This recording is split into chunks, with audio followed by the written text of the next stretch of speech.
Cindy formalized this program with the development of See to Your Health, Women's Initiative Incorporated, envision a healthier, happier, and productive community by providing support and resources for college women, high school girls, and women from low-income neighborhoods. We not only recognize their leadership potential, we inspire them to dream big, focus on the next steps to realize their potential as entrepreneurs. All right, guys. All right, that's a mouthful. That's a whole lot, isn't it? Yes. All right, we can only aspire to be able to do likewise things as well. All right. So welcome to the 6th Annual Women's Entrepreneur Summit. All right, so Cindy, come on up. Oh, way to go, Cindy. Do you hear me? I almost yanked the speaker across the room. So you know what? We're going to work really hard to get back on time. So I have my speech written here. It's 6 minutes if I stick to it. And then we'll be able to jump into the next speaker. So, hang on a second. Of course, the pages are all stuck together. Welcome to our 6th consecutive annual Women's Entrepreneur Summit, Roundtables for Success. I plan to open this summit just like I open each summit every single year, sharing my backstory, my personal reason, and what led me to entrepreneurship after working many years in corporate America, C-suite positions, and the world of healthcare business. However, this year I had an amazing experience that led me here in front of you, sharing my new entrepreneur journey with you. One that is current and exciting for all of us. It started with Notre Dame Idea Center. Problems That Matter was the name of the competition, except I didn't even know what that was, or even what the competition was all about. But I thought, I'd just stick around and see. And it sounded really interesting. I'm always interested in collaborating with women who have a different history than mine, and Notre Dame has a lot of students and a new project for me to explore. So, why not? I was really looking for new ways to move struggling women entrepreneurs forward in their journey, which started me on my new path. I had 4 weeks to find a new venture and get ready for the competition. The first part was Problems That Matter. I thought it sounded kind of interesting, and it also happened to be on a Saturday morning where somehow I didn't have anything planned. I just rolled out of that bed and went almost in my pajamas. I mean, after all, college students wear pajamas to school too, so I thought it was okay for me. I was lucky to have my phone with me, that's it. And then the competition, wait a minute. I got all shook up about it. I'm like thinking about it again. So I was lucky to have my phone with me, and then there was a pitch deck, and then the competition at the end of the day. Wow, what did I do? Maybe I should spend more time reading the directions or something. Well, I was ready. I mean, why not? I was already there, so I might as well stay. That's when a student was assigned to me. And then we had to look around for a problem that mattered to women entrepreneurs. And that's when the student and I began to explore the idea of women and community bias and how to impact our community for the women who live with us. After 6 hours of work, I won second prize. I can't believe it. The students on that day said, you should apply for the McCluskey competition. And I thought, well, I just spent 6 hours learning how to do it, so why not? One of the requirements for the competition was to have a team. So I recruited Sonia Smith, since we already had developed a partnership on a project for the city of Mishawaka, Mishawaka Business Institute, and Inspiring Mishawaka. As I looked around for some new ideas, I started thinking about the challenges entrepreneurs had after graduating from the year-long mentoring program, and how they get to a point and then it was hard for them to grow their business any further. Then I started thinking, wow, I'm really starting to get it now. The beginning of creating a business it's what you know. But when you're looking to grow your business, it's who you know. And I had been in business trying to get meetings with every bank president in town to just ask for new ideas, new connections. And the crazy thing is, I couldn't get a single bank president to meet with me. Then I realized I needed someone to introduce me. That's where the who you know came. Someone to mentor me, vouch for me in the community. So the community leaders would know that I could be trusted. I needed an in, as they say. And as I was trying to decide what the plan would be, I started setting meetings around town with people I thought were influential to bounce around some ideas for the McCluskey competition. And Mike Keene is here with us today. And he was one of the ones who had to listen very intently and was very helpful and encouraging. And then I began the experience so that I began to experience some of what we call that bias that I want to take a look at. You know, when someone is biased, it's when they talk to you. Now, the women, I'm talking to you. They talk to you in a different way than they talk to a man. You know what I mean? Yes. That's how you can see that bias is happening right there, right in front of you, to your bottom line. I like to think of this as the birth of the Level Up Entrepreneur Residency Program for women. But it really wasn't. It had been 6 years in the making, right here at the summit. And each and every woman I sit across from the table with to discuss how your business is doing. I'm going to leave you right there, a cliffhanger. I'll explain the program later today with our Level Up crew, so hang on to your seats. You're gonna see a really innovative idea. I really don't think there's any other like it, not at least one that I can find. So hang on. Thank you, Cindy. Thank you.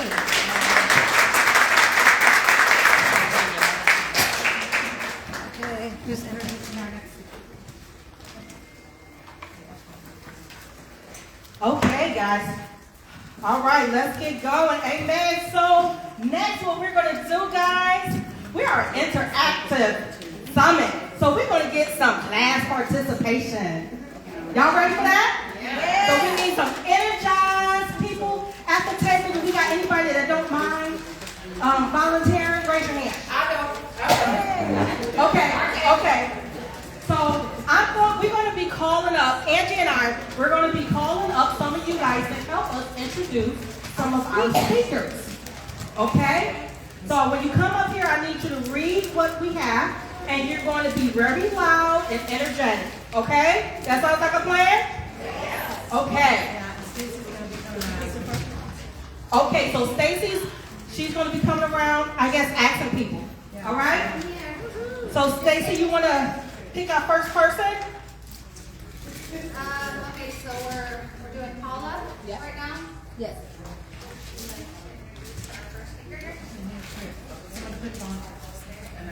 Okay.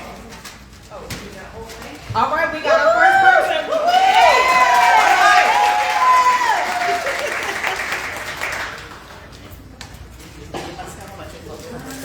Okay, come a little bit over to the side. Okay, go ahead and introduce yourself. This isn't myself. Introduce yourself and then this person. Oh, okay.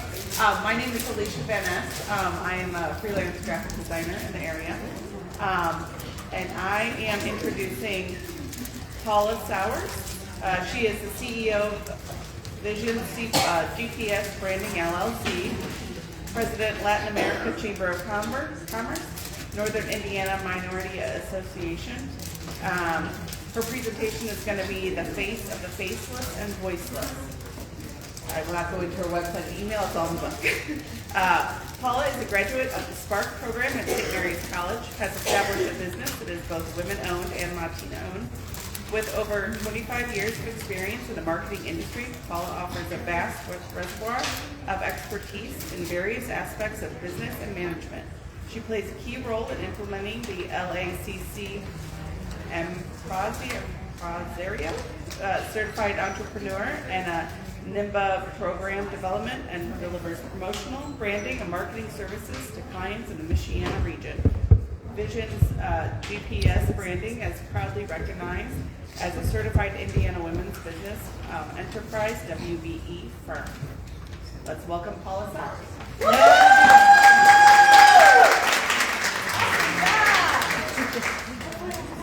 No, you did fine. Hey, well, you did amazing. Our remote is going to be broken, so I'm just coming. And I'm trying to get right over there. Simone, I'm great. She's going to hold your time. She's going to let you know how you're doing. All right. Okay, go. It's on. Okay. Can you guys hear me? Okay. So I kind of sometimes don't need a mic because I do have a voice. And that voice is here today. And I'm going to start out by saying my business name is called Visions for the vision that God gave me. GPS for Gudelia Paula Sowers is who I am. Branding is what I do. So LLC and woman certified, and it took me a long time to get there, but I'm telling you, I'm there now and I ain't going back. Okay? All of you are there with me. So I wanted to quickly say, that's okay. Voices of the unheard and face of the unseen. We are those voices that are not heard in certain spaces. We are the faces that are not seen in those spaces either. Even if we are in front of millions of people, they do not see us. But we are there now. We now have a voice and we now have a face. So I want to quickly say, without the mentors in my life, I would not be here today. It started out with I was a migrant worker, and it happened that I was the CETA program put into this program with amazing mentors like Tiffany here, who this woman said, hey, you got a chip on your shoulder. I could knock that chip off because I came in and I hated everybody because what was done to me as a child.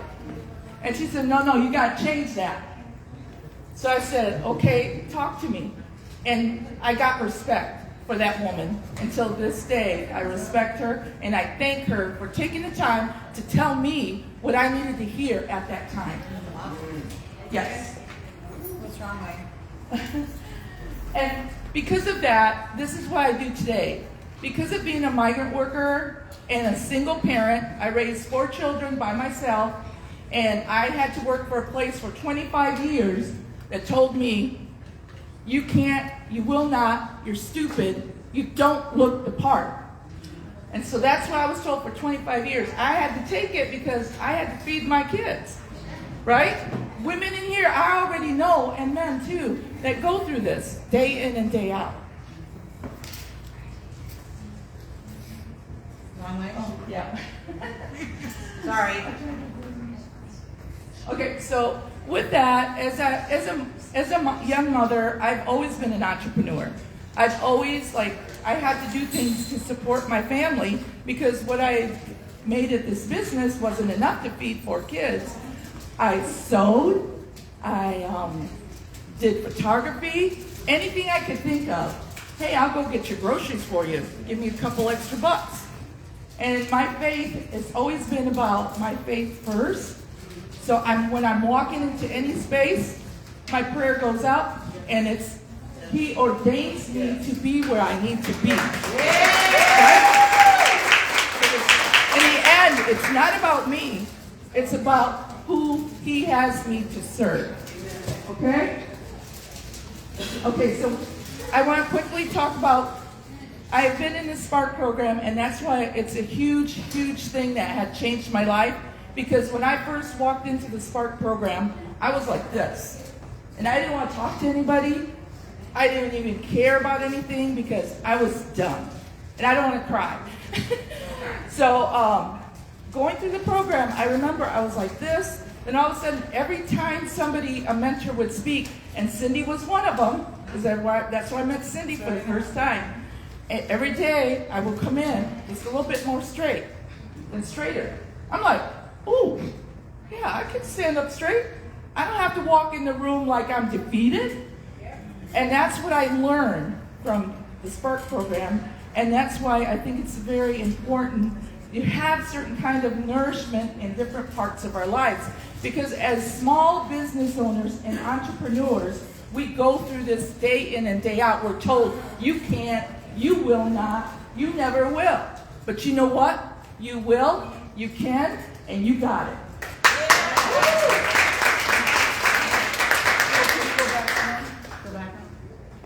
Yeah, and if you guys also, and that's another reason why I created NIMBA, Northern Indiana Minority Business Association.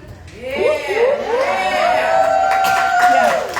That organization is for entrepreneurs who are starting out or have been in business that do not know. We want to be gatekeepers, and then we want to send you to the right place. There are so many amazing programs like Cindy's, like the City of South Bend, Be Sweet, and all that. We want to make sure that you're going in the right direction, especially Mike King. I just love what you do, and thank you for being a support to all the entrepreneurs. Thank you. So if you scan that, sign up, you'll get information on our meetings on Friday, 10 o'clock at the TRC. And you know, we have a choice. I want to read this. Know that every day we have a choice to step back and do nothing. Or do we want to step forward and do what we were created to do? I want to know, show of hands, who's going to step forward today? Yeah. Right? Okay. That's it. That's what I wanted to hear. And that's my information there. I think that's it, right? What? Yep. Wow, that was quick. That's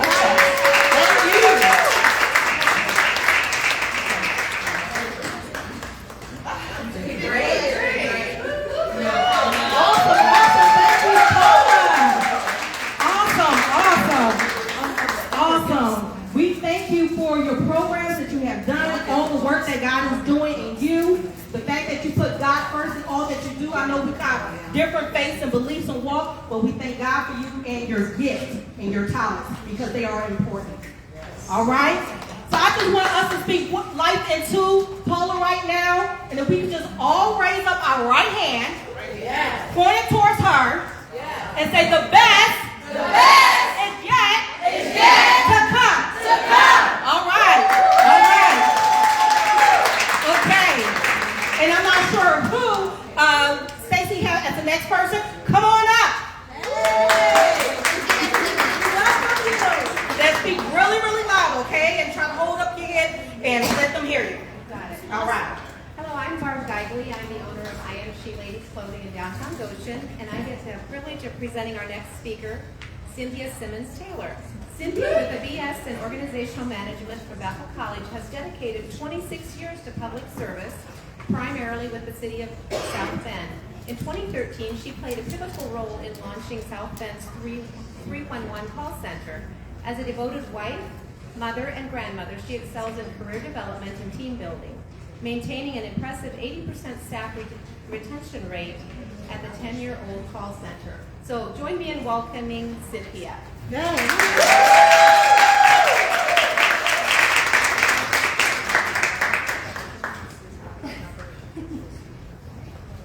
We need a traffic light.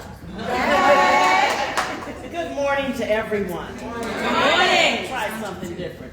Because as women, we know sometimes we have to try something different. All right. Sometimes we have to go outside the box and do something different. Women on the move.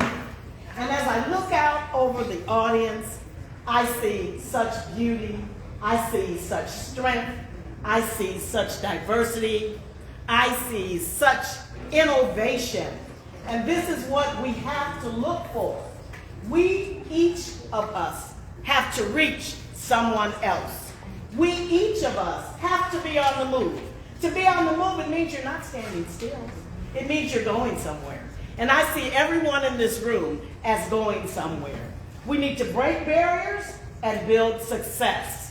And again, I have been introduced as the Officer of Diversity and Inclusion for the City of South Bend.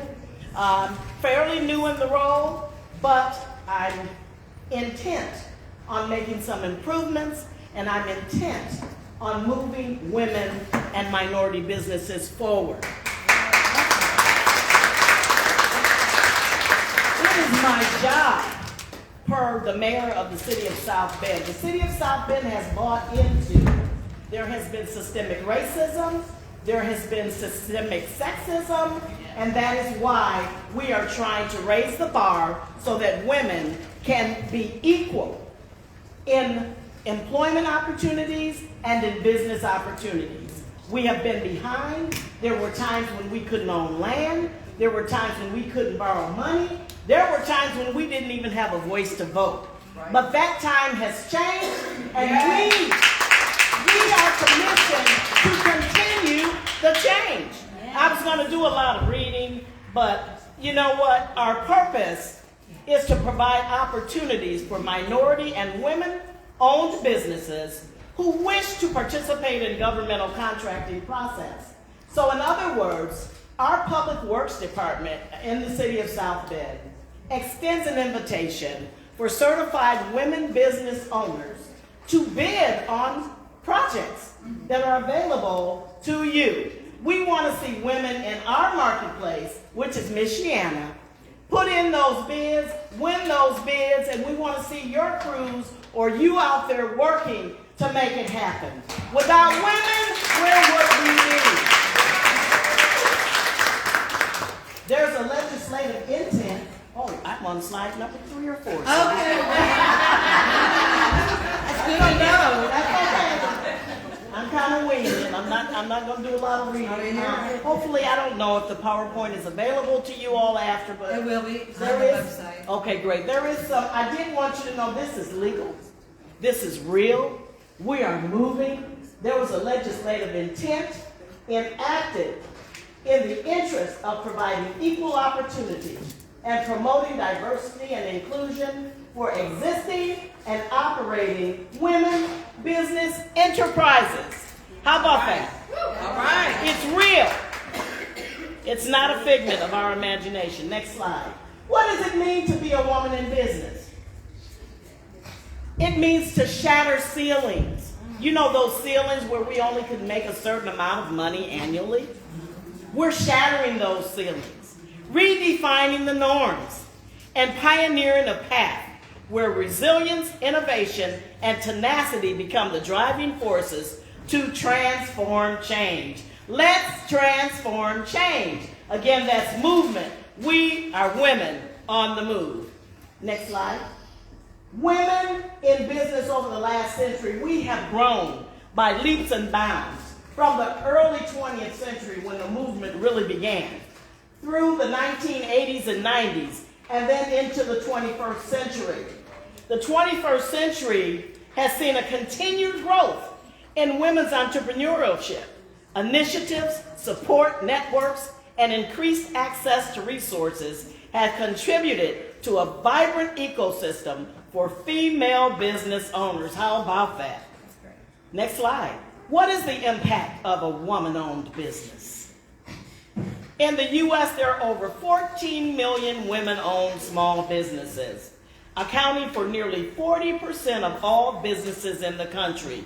Women-owned businesses pack a powerful economic footprint, generating $2.7 trillion in annual revenue and employing almost 12.2 million people. That is women on the move. Now, I always, wherever I speak, I will quote something from Intelligence. It's the 3 C's of life.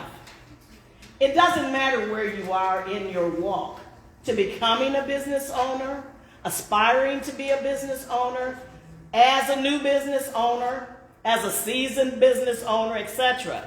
There's 3 C's of life: choices, chances, and changes. You must make the choice to take a chance if you want anything in life to change. I can guarantee you this: if you do nothing, the answer will always be no. Want to give you some of the components of women empowerment. Sense of self-worth. You have the right to feel good about yourself. You look good. You smell good. I think you're doing well. So you have the right to have a great sense of self-worth. You have the right to have and determined choices. To make choices for your life and for your business and for the direction that you are going to take. You have the right to have access to opportunities and resources, the right to have power to control your own lives, both within and outside the home, and the ability to influence the direction of social change to create a more social and economic order, nationally as well as internationally.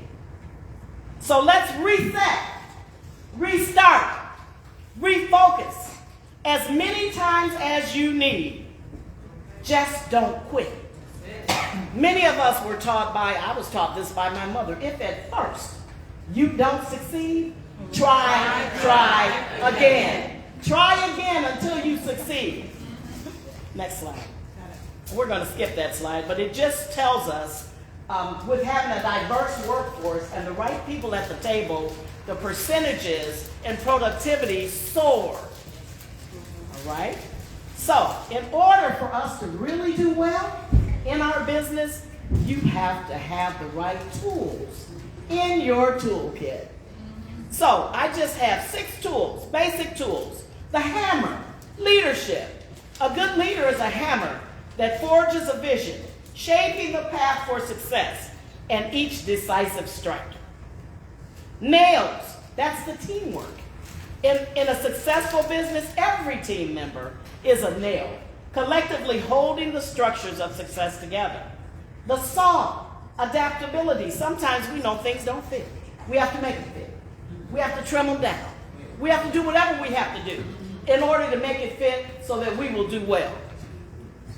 Adaptability, like a saw cutting through challenges. Adaptability is the business tool that ensures smooth transitions and shapes resilience. The tape measure, precision. We have to be precise, you know.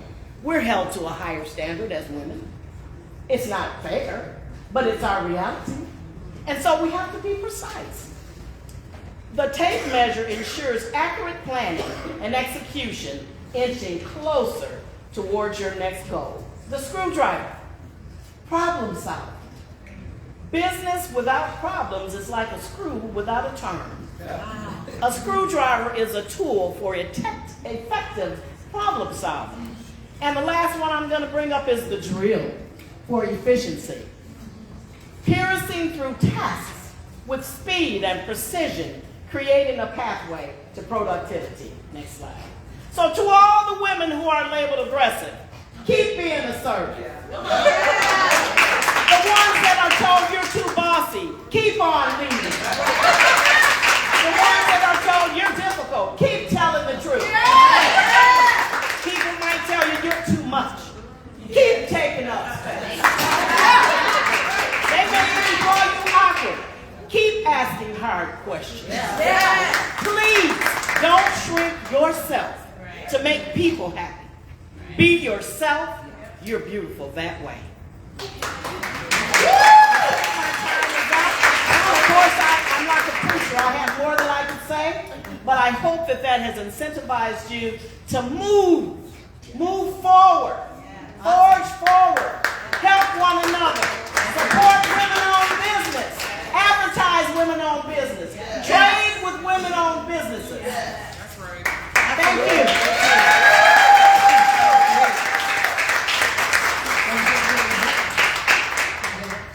Awesome job, Miss Cynthia. Hallelujah. Awesome job, great. The 3 C's. She said to make a change, to take a chance, to make a choice, to take a chance, to make a change. Yes. So with that, we're going to break ceilings, she said. How many of you ready to break some ceilings? All right, we are breaking ceilings. Hallelujah. I love it. So everyone take your right hand. Let's point it to Miss Cynthia and repeat after me. The best is yet to come.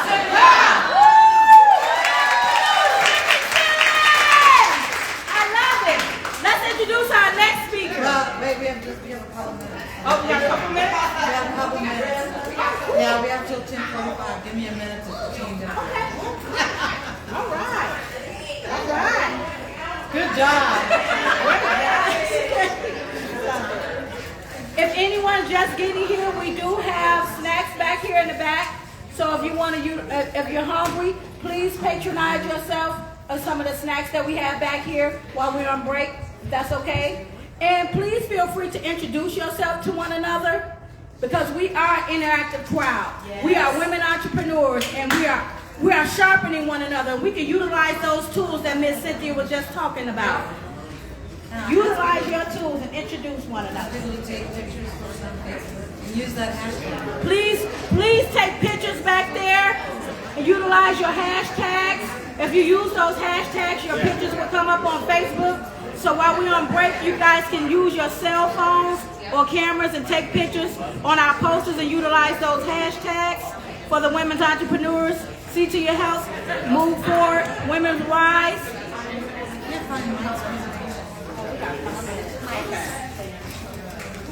Maybe it's over here. I can't find Mike's presentation.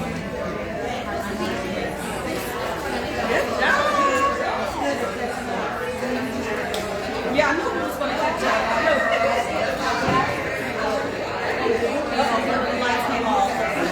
That light came off. Oh, okay.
May I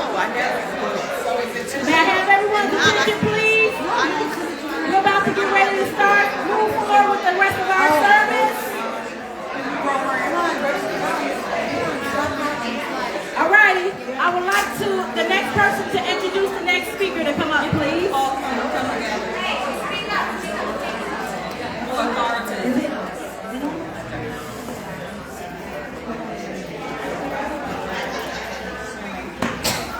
Okay, guys, let's gather back and get ready for the next person. Hey, my name is Danielle.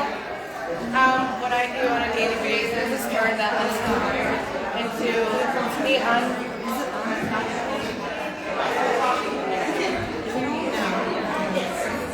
It's on.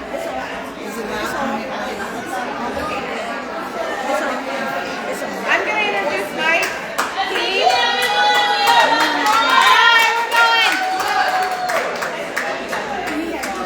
Okay, for Mike, he has a PhD, lead, accredited professional, broker, managing partner, Hometown Development, LLC president, and the Bakery Group, LLC. With topic, Portage Place, a collaborative village for entrepreneurs. A little bit about him, with 2 decades of sustainability experience and 30 years as a sociology and sustainability studies professor. Mr. Mike Keene is managing partner at Hometown Development.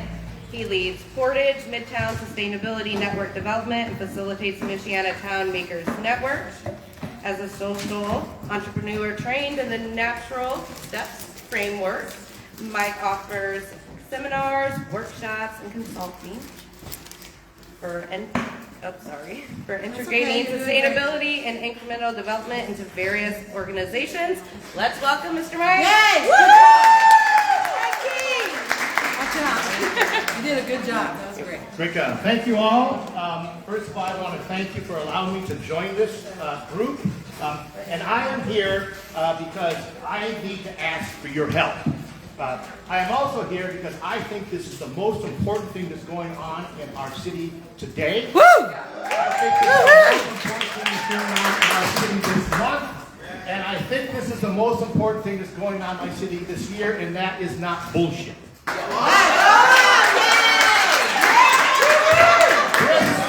You are the future of our city. You are the future of our economy, and you are the future of our democracy.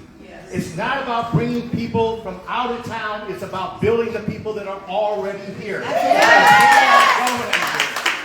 about finding a place you can love and a place that needs you. And South Bend is a place I love, and South Bend is a place that needs all of us.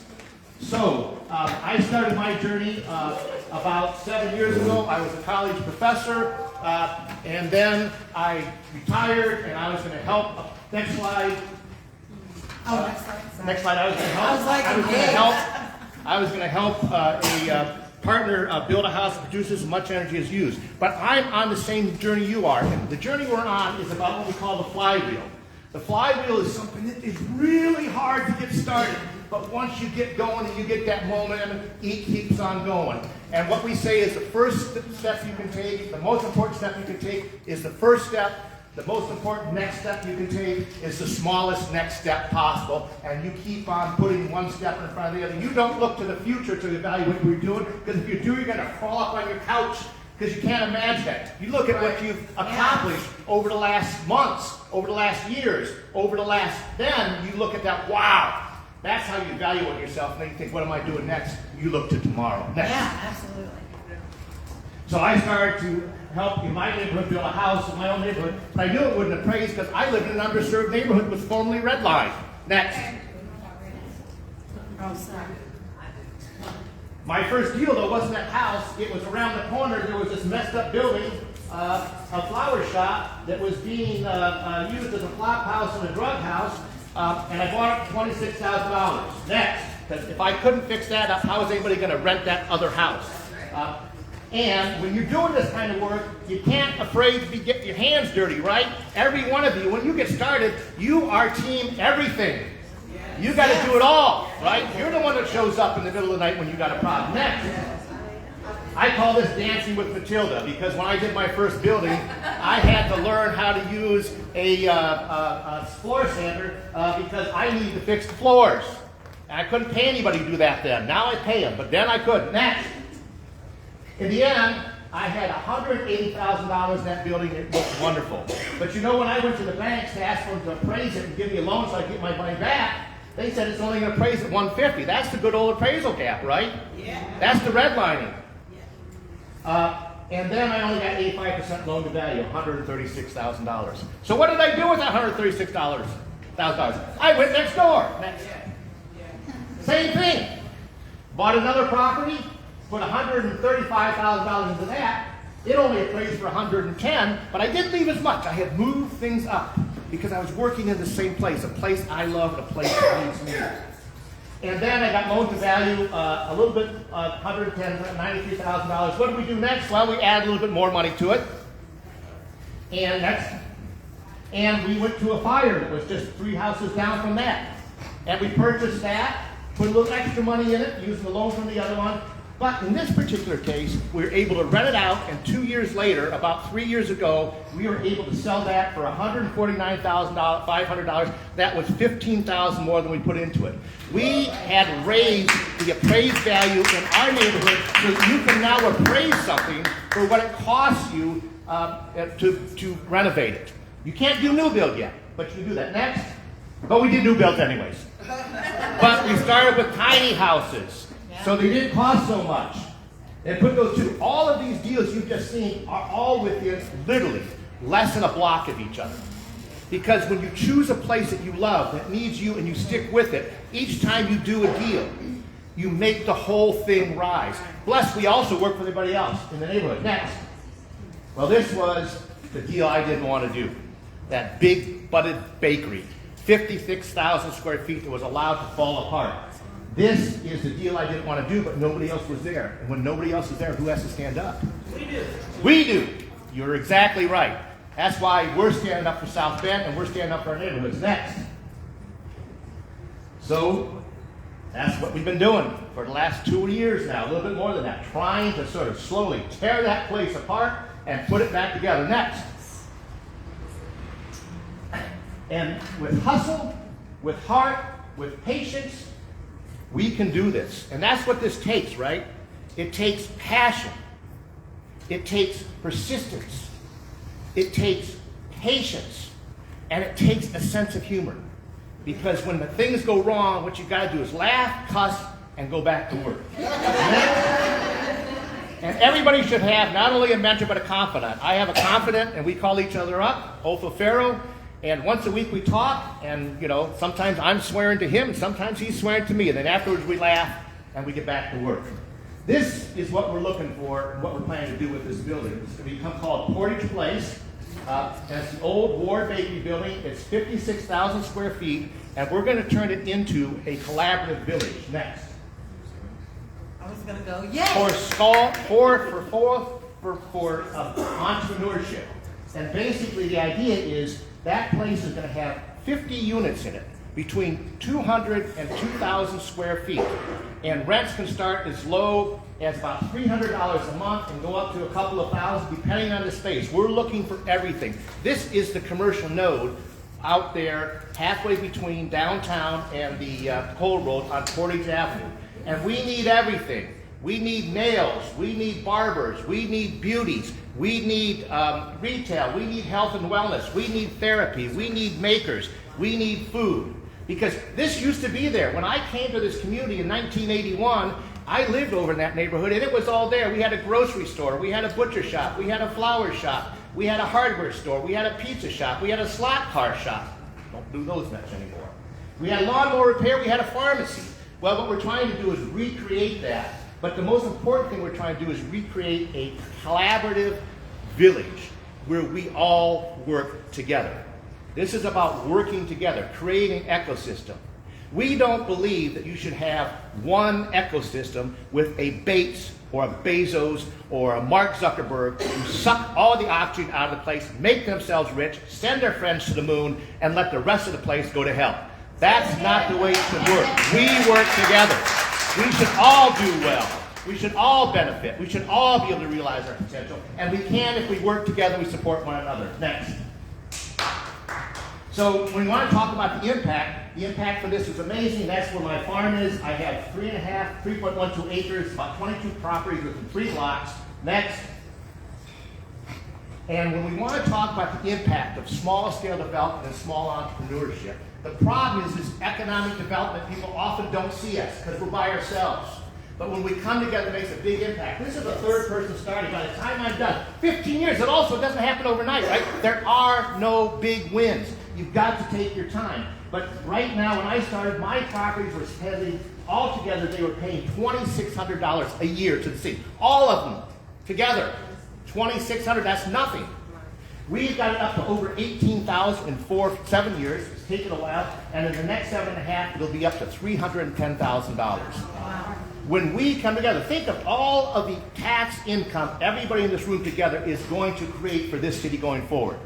The only way for the city to recognize that is when we band together and we put this data together and we say, look, your secret is not going out and trying the big firms from outside, right? We bring in Walmart from out of town, we give them a bunch of tax credits, and we feel like, wow, we get the sugar high, and then 20 years later they leave us with an empty parking lot, the tax credits are gone, and we're going to have to spend the money on it. We aren't leaving. We can build up here. And by the way, folks, Studebaker isn't something we brought from out of town. Studebaker grew here, and it stayed here. It didn't come from out of town. We can do the same thing. Next. So find a place you can love, a place that needs you, and commit to it for the rest of your life. Thank you.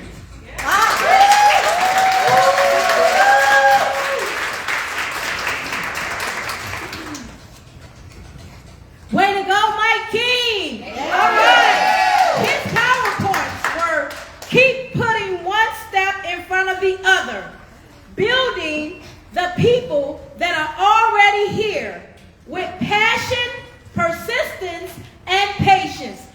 Let us all take our right hand and point it toward Mr. Mike King and say, the best is yet to come. Woo!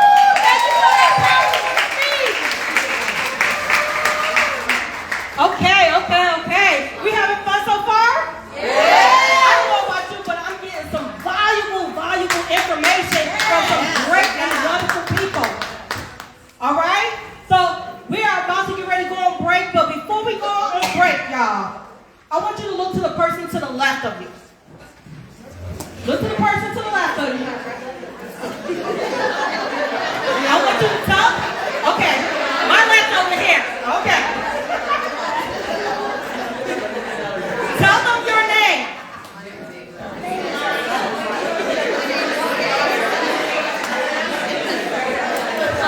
Yeah? Okay. Now you told me your name. Now this is what I want you to do. I want you to speak life into yourself and to the person also that's next to you. So I want you to say, I am fearfully and wonderfully made. Now do the same thing to the person to the right of you.